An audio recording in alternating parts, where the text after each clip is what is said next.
Be ready? Start.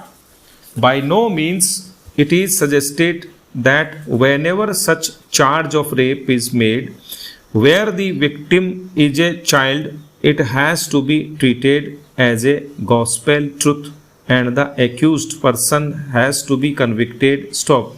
We have already discussed above the manner in which testimony of the prosecutrix is to be examined and analyzed in order to find out the truth therein and to ensure that deposition of the victim is trustworthy. Stop.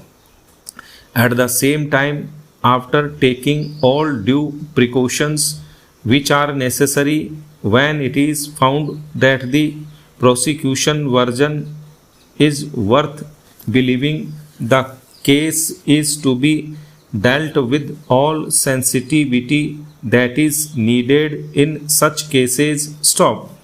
In such a situation, one has to take stock of the realities of life as well. Stop. Various studies show that in more than 80% cases of such abuses, perpetrators have acquaintance with the victims who are not strangers. Stop. The danger is more within than outside. Stop. Most of the time, acquaintance rapes when the culprit is a family member are not even reported for various reasons not difficult to fathom. Stop. The strongest among those is the fear of attracting social stigma. Stop.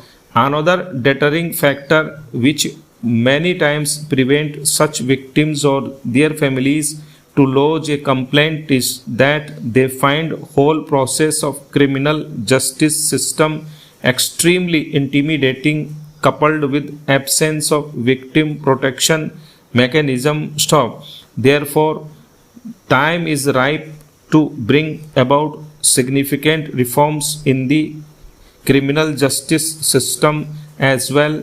Equally, there is also a dire need to have a survivor-centric approach towards victims of sexual violence, particularly the children, keeping in view the traumatic, long-lasting effects on such victims. Stop.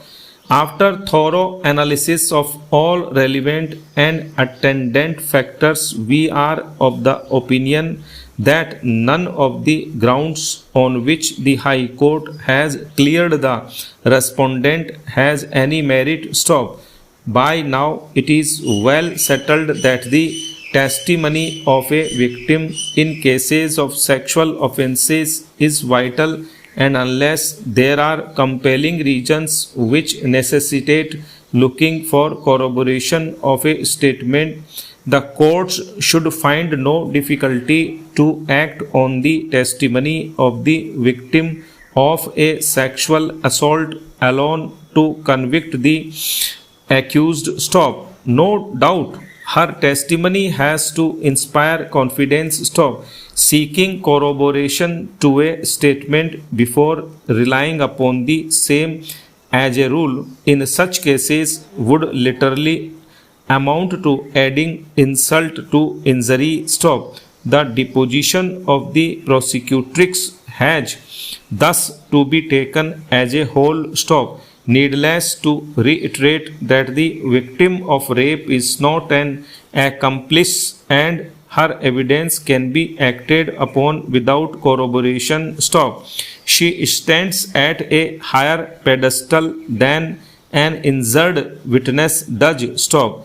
If the court finds it difficult to accept her version, it may seek corroboration from some evidence which lends assurance to her version. Stop. To insist on corroboration, except in the rarest of rare cases, is to equate one who is a victim of the lust of another with an accomplice to a crime and thereby insult womanhood. Stop.